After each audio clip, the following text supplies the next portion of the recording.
Hi, everybody. This is Saad. I recently finished the autobiography by Eric Kandel, the Nobel Prize winning neuroscientist who studied the biology of learning and memory. Great book, by the way. I highly recommend it.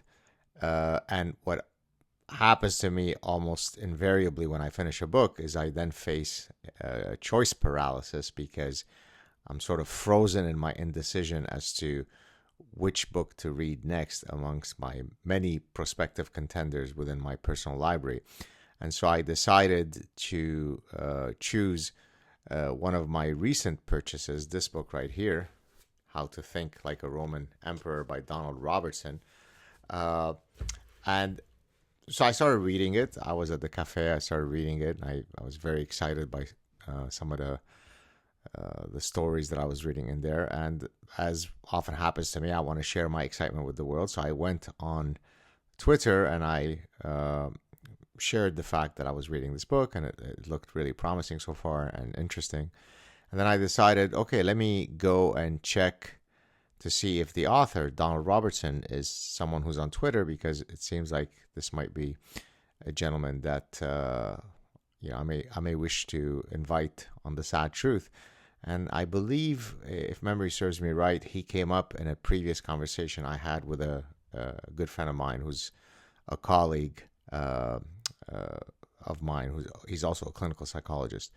And so Donald Robertson had been someone that I had vaguely heard of, but I had never read any of his stuff.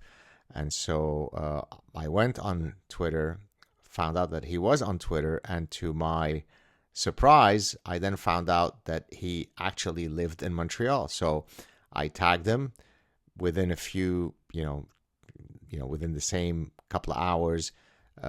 He had responded. I had replied back. Then we were, he followed me. I followed him back. We started DMing each other and agreed that it would be great to meet up, certainly for a coffee, and then to perhaps do the Saad Truth in person.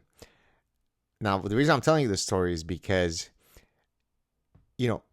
could Marcus Aurelius, this great, larger-than-life philosopher, for those of you who don't know, of course, you should definitely read Meditations by Marcus Aurelius.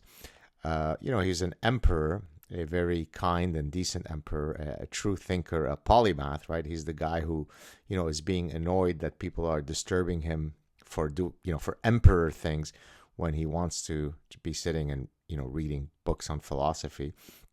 And so I had recently been asked on a show who's my favorite Stoic, and I had said that, it's tough to make such a choice, but if I had to choose one, it would be Marcus Aurelius. And it's precisely because he was able to both be this, very important person as an emperor, but also to have this desire to always learn and improve himself. And he was a deep thinker, and he had a humility about him. So, many of the traits that anyone would find admirable.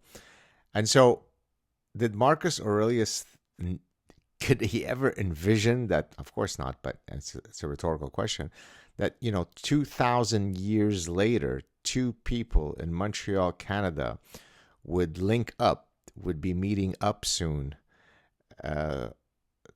first for a coffee, hopefully a new friend, but to also discuss this book and other interesting things.